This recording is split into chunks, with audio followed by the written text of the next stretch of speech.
The weekend is getting closer and closer, and so too is the return of Liverpool in the Premier League as they take on Manchester City in a giant encounter as the Reds look to get all 3 points and climb up the Premier League table to get a Champions League space.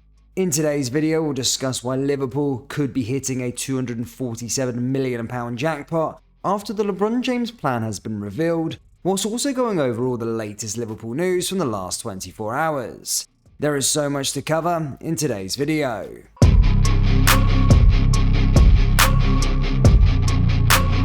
And hello everybody, welcome back to the channel guys. Before we do get into today's video, as always, please do smash that like button and subscribe to the channel for daily Liverpool content.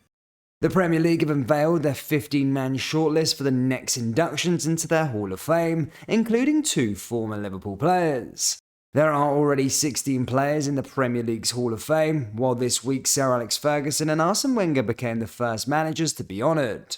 The next class, which will consist of 3 players, will be inducted in May, with voting now open via the league's official website. Steven Gerrard is already in the Hall of Fame alongside the likes of Thierry Henry, Alan Shearer, Paul Scholes and Frank Lampard, but 2 other former teammates could soon join him.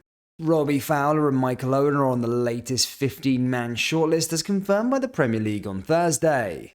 The full list of nominees are Tony Adams, Sol Campbell, Michael Carrick, Petr Cech, Andy Cole, Ashley Cole, Jermaine Defoe, Les Ferdinand, Rio Ferdinand, Robbie Fowler, Gary Neville, Michael Owen, John Terry, Yaya Toure and Nemanja Vidic.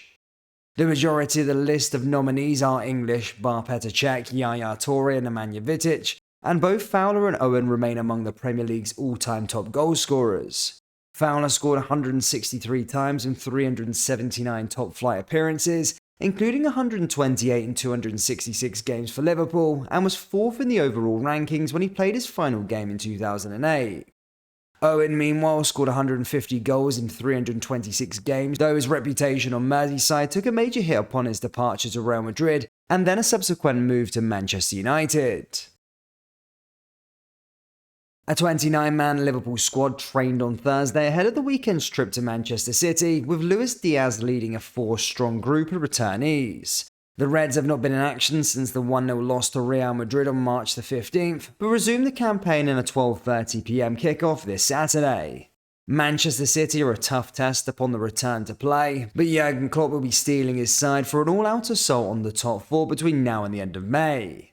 Liverpool were fortunately boosted by the return of 4 players from injury on Thursday, with Diaz back after 5 months out. Darwin Núñez and Ben Doak were also back after missing international duty, while Kostas Tsimikas shook off an injury he picked up with Greece. There was no sign, of course, of Naby Keita, who came off at half-time in Guinea's 3-2 win over Ethiopia on Monday, while Thiago is still not back from his long-term hip problem. Stefan Bajcetic and Calvin Ramsey are the only other absentees, with the young duo ruled out for the remainder of the season. Cody Gakpo was a part of the squad, as expected, having recovered from an illness that briefly saw him leave the Netherlands camp. The return of Diaz and Doak and the availability of Núñez and Gakpo makes for a formidable list of attacking options, with Mohamed Salah, Diego Jota, Roberto Firmino and Fabio Carvalho also training. Klopp also has a full complement of centre-backs, with Van Dijk and Konate likely to start at the Etihad, with his biggest decision coming in midfield. In the absence of Thiago and Bajcetic, the leading candidates alongside Jordan Henderson and Fabinho are Harvey Elliott and James Milner. Liverpool are using their partnership with LeBron James to become a more trendy brand and clothing label in the United States. That is the view of finance expert Kieran Maguire, who spoke exclusively to Football Insider about the Reds' plan to expand further into the US. As reported by Liverpool Business News last month, the Merseyside club have revealed plans to open new standalone retail stores in the United States selling club merchandise. Liverpool recently unveiled the latest merchandise collection with the US basketball legend and club stakeholder LeBron James, called LSE X LeBron Collection, which included a range of fashion and footwear. The Reds reported commercial revenue of £247 million in their latest financial report, and this latest expansion into the United States will help boost the club's overseas revenues generation.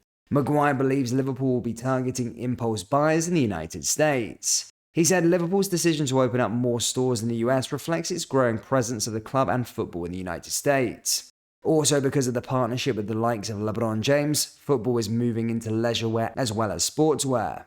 Merchandise is therefore more susceptible to impulse buyers from consumers. If you want impulse buyers, you have to have the goods inventories in store.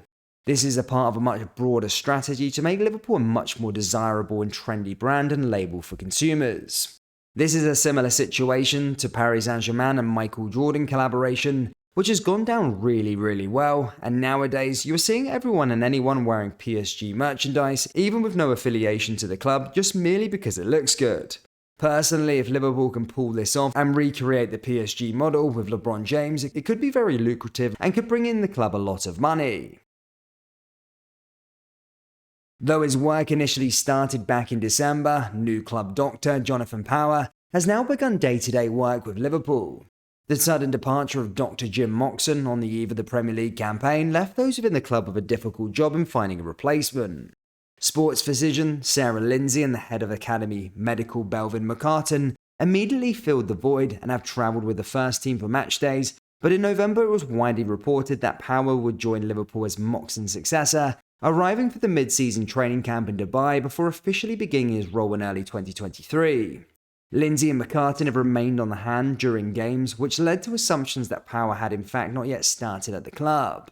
LFC News understands, however, that he has begun his duties and was present at the AXA training centre on Thursday.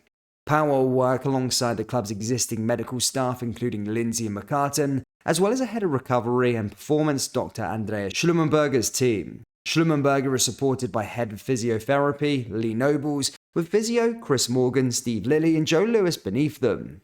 Dr. David Riding serves as the club's first-team rehabilitation coach, while Dr. Conal Murta, Jordan Fairclough and John Hill are also a part of the fitness staff. It remains to be seen whether Power will now travel with the backroom staff for match days, though he is still listed as a Director of Sport and Exercise Medicine with the Yorkshire Sports Medicine Clinic. He also holds a consultancy role in Bermuda, as well as an honorary associate's profession in the University of Leeds. Gambling companies have become an omnipresent fixture of modern football, but they are now set to be banned from front of the Premier League t-shirts. Sports betting and the Premier League go hand in hand these days. Gambling companies have infiltrated football media's coverage, putting betting constantly in the public eye for viewers of all ages. 8 of 20 Premier League teams currently have a betting sponsor on the front of their kit, and 2 more have the sleeve sponsor related to betting. According to Martin Ziegler of The Times, the Premier League clubs will vote to ban gambling advertisements on the front of shirts. Ziegler wrote, "The proposal under which front of shirt sponsorship by betting firms would be banned, but sleeve deals will still be permitted, is on the agenda at top-flight shareholder meetings on Thursday." However, the move isn't quite the moral of the crusade it might first appear. The chief sports reporter added, "It is expected that clubs will support the move in order to avoid government legalization banning gambling advertising completely." A white paper on gambling is due to be published by the government next month, but ministers have signalled that it will not include t-shirt sponsorship restrictions if the voluntary agreement is reached. The proposed changes would not currently affect Liverpool, as they have a deal until 2027 with multinational bank Standard Chartered, worth over £200 million. Liverpool are also in a very healthy position for sleeve sponsorship. Expedia recently extended their contract with a deal worth £15 million per season. If the new rules were to come into place, Liverpool would be banned from entering into a front-of-shirt sponsorship deal with betting companies. Liverpool fans, what do you make of the whole LeBron James and Liverpool collaboration? And do you think it can hit the heights of PSG and Michael Jordan? Let me know your thoughts down there in the comment section below. That brings us to the end of today's video. Please do smash that like button and subscribe to the channel for daily Liverpool content. Thank you, and I'll see you all next time. Take care. Peace.